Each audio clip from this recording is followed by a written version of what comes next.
So someone wrote in and said it would have been nice. It would be nice to hear from Reid about any pressures he might feel about living up to expectations, because on the surface he fits the mold of what society deems attractive, and his partners may have preconceived notions of how that applies to relationship/sex with him.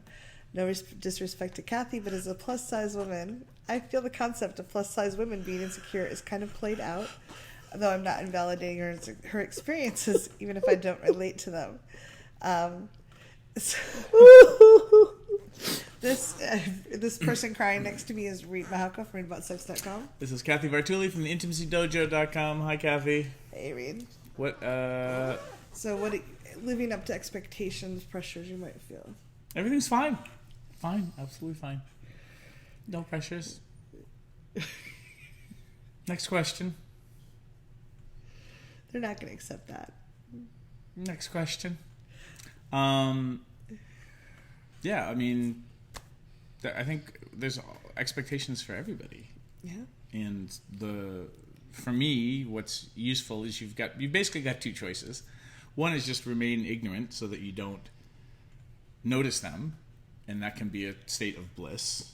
And then, or like nerd out on these things and try to understand them as much as you can, and then figure out how to take care of yourself in a way that's congruent for you, because that's going to be different for everybody. Right, but can you share a few examples of pressures you felt? Because I think that does help people relate and normalize. Well, I mean, like, as I get older, there's like this weird, like, when am I going to become unhip? Because I've now like aged out of being cool. Luckily, as a man in American culture, like getting older, I get to be rugged. I get to have a beard and look, oh, it's silver. It's not even gray, it's silver.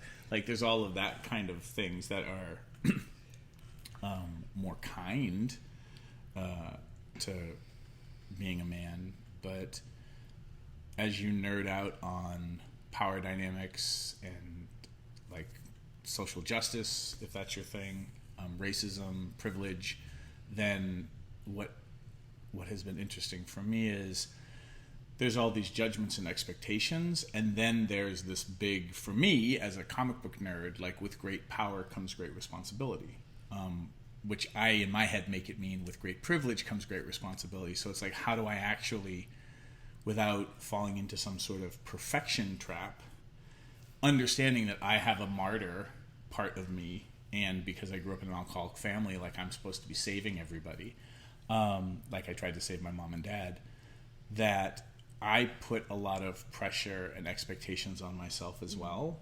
And so it's like, how do you learn how to navigate all of that stuff? So for me, like, being a slut, I get pressure from people I don't sleep with, because they're like, you know, you say you're super slutty and you sleep with everybody, so why aren't you sleeping with me? Well, you've upgraded that language a little bit too. Yeah, I mean, but people who think I sleep with everybody, like, there's just all these things. There's me being a celebrity, right? Because I have a YouTube channel, and because I've been on a television show or two, you know, or that people watch 1,000 videos and listen to a bunch of podcasts and feel connected to me when I don't know this person yet. That, you know, I'm the sex geek, and so, like, oh my God, like, Reid Mahalka can't get a hard on with me, I must be broken. And I'm like, no, it's just my penis, it won't get hard sometimes. Like these are the things. Well, one thing you've shared too is that people, because you match what people see on TV in terms of, like, the person who has everything together,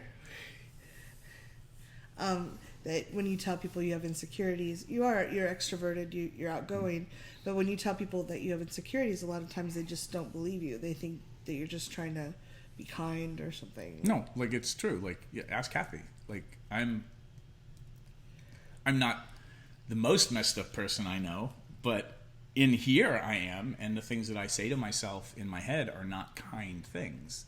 Yeah. And part of the reason that I talk about those things when I teach is to let people know that, you know, I was the fat, really awkward fifth grader.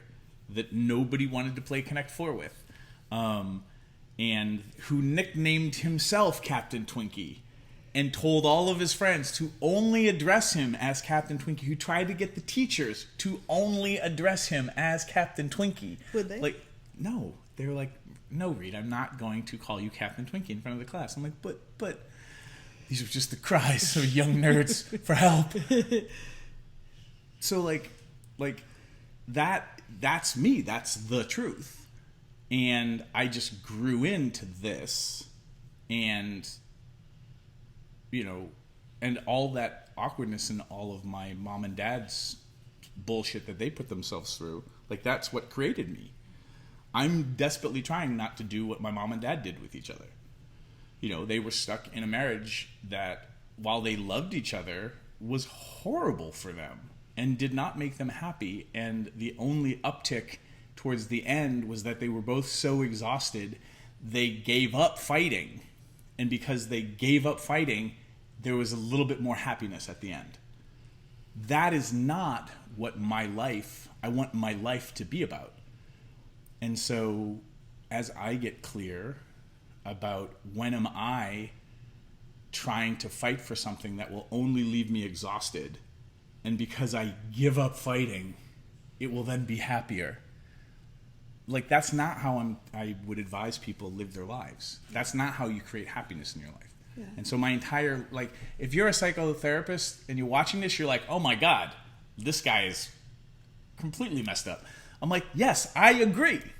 The difference is, and probably the difference between me and most of the rest of the planet, is I can articulate how I'm messed up and warn people ahead of time and then say, do you still want to sleep with me? Rinse and repeat. Yeah, I think, I really appreciate you sharing so vulnerably. I think everybody feels pressures in different ways. Like, we're basically brainwashed to think that if people look like a certain way, they're going to act a certain way. And that doesn't allow any of us to be human and just be who we are. Mm-hmm. And I think we're constantly bombarded with that. And it's partly, can you surround yourselves with people that are willing to see through that most of the time? And are you willing to say, no, I get to be me anyway? Yeah. Like, this entire video, all I've been doing is looking at the video, thinking about how horrible I look because we just got out of a hot tub. And I'm like, oh my God, like, the people now must be thinking, like, oh my God, he's so vulnerable, he's just sweating. And I'm like, no, I'm red in the face because I just got out of a freaking hot tub. And I'm like, and I should have taken a cold shower and cooled down so that I don't look like some baby mouse, pink, and like, I can adjust some of that post That would be great. Just do that. Then they'll be like, why is he talking about me? If you just squint your eyes while you watch this, no, it makes it worse. Okay. Yeah. So I think, the person that went on to say that more and more plus-size women feel empowered and desirable. I hope that's true. I don't think that's true. We went and saw the Hitman's Bodyguard this weekend. Was full. It was a beautiful movie, really fun, and full of sizeism. And I see that everywhere where people are still portrayed. I think we're all stuck in different pressures and different expectations, and I hope we all get freedom. That's the thing that we all have in common. Yeah. So thanks for sending in the question. Leave comments.